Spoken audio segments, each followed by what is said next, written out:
കനത്ത സമ്മർദ്ദങ്ങൾക്കും വിമർശനങ്ങൾക്കും ഒടുവിൽ യുക്രൈനിൽ ഒരു തിരഞ്ഞെടുപ്പ് നടക്കുമ്പോൾ പല ലോകരാജ്യങ്ങളും ശ്രദ്ധ യുക്രൈനിലേക്ക് പോവുകയാണ്.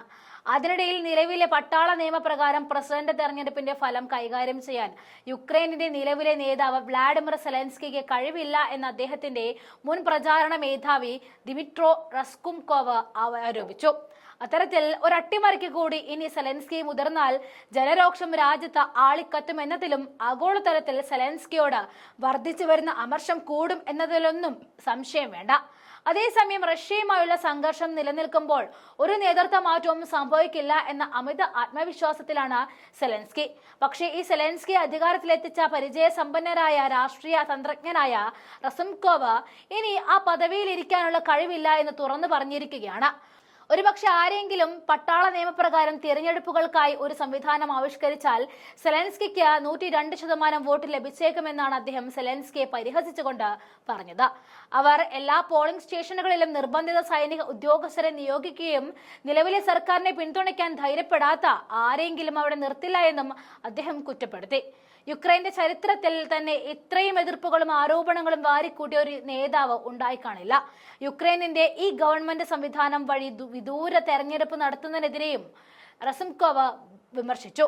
2019 സെലൻസ്കിയുടെ അധികാര പ്രവേശനത്തിലെ മുഖ്യ വഴികാട്ടിയായിരുന്നു റസ്കുംകോവ്. ഒരു കൊമേഡിയനിൽ നിന്നും രാഷ്ട്രീയ തലവനായി സെലൻസ്കിയെ മാറ്റുന്നതിൽ അദ്ദേഹം വഹിച്ച പങ്ക് വലുതായിരുന്നു. 2021 വരെ അദ്ദേഹം പാർലമെന്റ് സ്പീക്കറായി സേവനമനുഷ്ഠിച്ചു. പ്രസിഡന്റിന്റെ പാർട്ടിയിലെ നിയമസഭാ അംഗങ്ങൾ അദ്ദേഹത്തെ പുറത്താക്കിയതിനെ തുടർന്നാണ് അദ്ദേഹം ഭരണത്തിൽ നിന്നും കൈവിട്ടു നിന്നത്.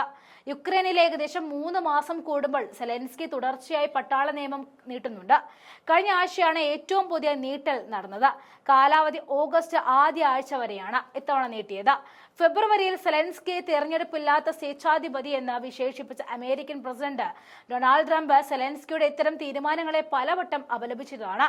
അതേസമയം യുക്രൈനിയൻ ഭരണഘടന പ്രകാരം സെലൻസ്കിയെ പ്രസിഡന്റ് അധികാരം നിലവിലെ പാർലമെന്ററി സ്പീക്കറായ റസ്ലാൻ സ്റ്റെഫ്ചുക്കിന് കൈമാറുമെന്നാണ് റഷ്യ വാദിക്കുന്നത്.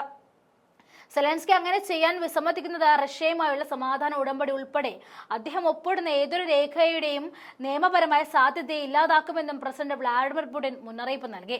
അതിനിടയിൽ റഷ്യയുടെ നിയന്ത്രണത്തിലുള്ള യൂറോപ്പിലെ ഏറ്റവും വലിയ ആണവ നിലയമായ സെപ്പോറിഷ്യേക്കിലേക്ക് കണ്ണു നട്ടിയിരിക്കുകയാണ് ഇപ്പോൾ അമേരിക്ക. ആണവ നിലയത്തിന്റെ നിയന്ത്രണം അമേരിക്കയുടെ കൈവശമാക്കാൻ അമേരിക്കൻ പ്രസിഡന്റ് ഡൊണാൾഡ് ട്രംപ് ശ്രമിക്കുന്നതായുള്ള റിപ്പോർട്ടുകളും പുറത്തു വരുന്നുണ്ട്. യുക്രൈനും റഷ്യയും തമ്മിലുള്ള മധ്യസ്ഥ കരാറിന്റെ ഭാഗമായി ആണവ നിലയത്തിന് ചുറ്റുമുള്ള റഷ്യൻ പ്രദേശത്തിന്റെ നിയന്ത്രണം അമേരിക്ക ഉറപ്പിക്കാൻ ഉദ്ദേശിക്കുന്നു എന്നാണ് വാൾ സ്ട്രീറ്റ് ജേർണൽ റിപ്പോർട്ട് ചെയ്യുന്നത്. ഈ ആഴ്ച അവസാനത്തോടെ യുക്രൈൻ പ്രതികരിക്കുമെന്നും അമേരിക്ക പ്രതീക്ഷിക്കുന്ന ഒരു പാക്കേജിന്റെ ഭാഗമായാണ് അമേരിക്കയുടെ ഈ നീക്കം. നേരത്തെ ട്രംപ് ഭരണകൂടത്തിലെ മുതിർന്ന അംഗങ്ങൾ ഫ്രാൻസിൽ യുക്രൈൻ, യൂറോപ്പ് ഉദ്യോഗസ്ഥരുമായി കൂടിക്കാഴ്ച നടത്തിയിരുന്നു. ഇതിന്റെ പിന്നിൽ യുക്രൈനും റഷ്യയും തമ്മിലുള്ള സമാധാന കരാർ സാധ്യമാക്കുക എന്ന ലക്ഷ്യം, അതിന്റെ കൂടെ സ്പൊറോഷ്യ ആണവ നിലയത്തിന് ചുറ്റുമുള്ള ഭൂമി അമേരിക്കൻ നിയന്ത്രണത്തിലുള്ള നിഷ്പക്ഷ പ്രദേശമായി നിയോഗിക്കുക എന്നതുമാണെന്നും വാൾ സ്ട്രീറ്റ് ജേർണൽ റിപ്പോർട്ട് ചെയ്യുന്നതാണ്. മാർച്ചിൽ യുക്രൈൻ നേതാവ് വ്ളാഡിമിർ സെലൻസ്കി തന്റെ രാജ്യത്തെ ആണവ നിലയങ്ങളുടെ ഉടമസ്ഥ അവകാശം അമേരിക്ക ഏറ്റെടുക്കണമെന്ന് നിർദ്ദേശിച്ചതായിട്ടാണ് ട്രംപ് അവകാശപ്പെടുന്നത്. പക്ഷെ ട്രംപിന്റെ വാദം സെലൻസ്കി നിരാകരിക്കുകയായിരുന്നു. സ്പൊറോഷ്യ NPTയിലെ അമേരിക്കൻ നിക്ഷേപ സാധ്യതയെക്കുറിച്ച് മാത്രമാണ് താനും ട്രംപും ചർച്ച ചെയ്തത് എന്നാണ് അന്ന് സെലൻസ്കി പ്രസ്താവിച്ചത്. അത് അമേരിക്കയ്ക്ക് കൊടുക്കുക എന്ന ഒരു ഉദ്ദേശം തനിക്കില്ലായിരുന്നുവെന്നും സെലൻസ്കി പറഞ്ഞു. അതേസമയം യുക്രൈനിലെ ഏതെങ്കിലും നിർദ്ദിഷ്ട നാറ്റോ സാന്നിധ്യത്തെ റഷ്യ ശക്തമായി നിരസിച്ചു. കൂടാതെ 2022 ചർച്ച ചെയ്ത ഒരു വെടിനിർത്തൽ നിർദ്ദേശപരമായ ഇസ്താംബുൾ കരാർ യുക്രൈൻ സൈന്യത്തിന്മേലുള്ള പരിമിതികൾ ഉൾപ്പെടെ ഭാവിയിലെ സമാധാന കരാറിലുള്ള അടിത്തറയായി വർത്തിക്കണമെന്നും റഷ്യ വാദിച്ചു. അന്നത്തെ ബ്രിട്ടീഷ് പ്രധാനമന്ത്രി ബോറിസ് ജോൺസന്റെ ഇടപെടലിനെ തുടർന്ന് യുക്രൈൻ ഈ പദ്ധതി നിരസിക്കുകയായിരുന്നു. യുക്രൈനിലെ സംഘർഷം നീട്ടിക്കൊണ്ടു പോകുന്നതിനായി ട്രംപിന്റെ മധ്യസ്ഥ ശ്രമങ്ങളെ ദുർബലപ്പെടുത്തുവാൻ യൂറോപ്യൻ യൂണിയനും ബ്രിട്ടീഷും ശ്രമിക്കുന്നതായും റഷ്യ ആരോപിക്കുകയും ചെയ്തു. നിലവിലെ സംഘർഷങ്ങൾക്ക് കുറച്ചെങ്കിലും ഒരു അറുതി വരണമെങ്കിൽ യുക്രൈനിൽ പുതിയൊരു ഭരണകൂടം വരണം. റഷ്യയും അത് തന്നെയാണ് ആവശ്യപ്പെടുന്നത്. അങ്ങനെ ഇരിക്കവെയാണ് തെരഞ്ഞെടുപ്പ് അട്ടിമറിക്കാൻ സെലൻസ്കി എന്തെങ്കിലും നീക്കം നടത്തിയാൽ പിന്നെ യുക്രൈന്റെ കാര്യം എങ്ങനെയാകുമെന്നതിൽ യാതൊരു ഉറപ്പുമില്ല എന്ന് റഷ്യ മുന്നറിയിപ്പ് നൽകുന്നത്.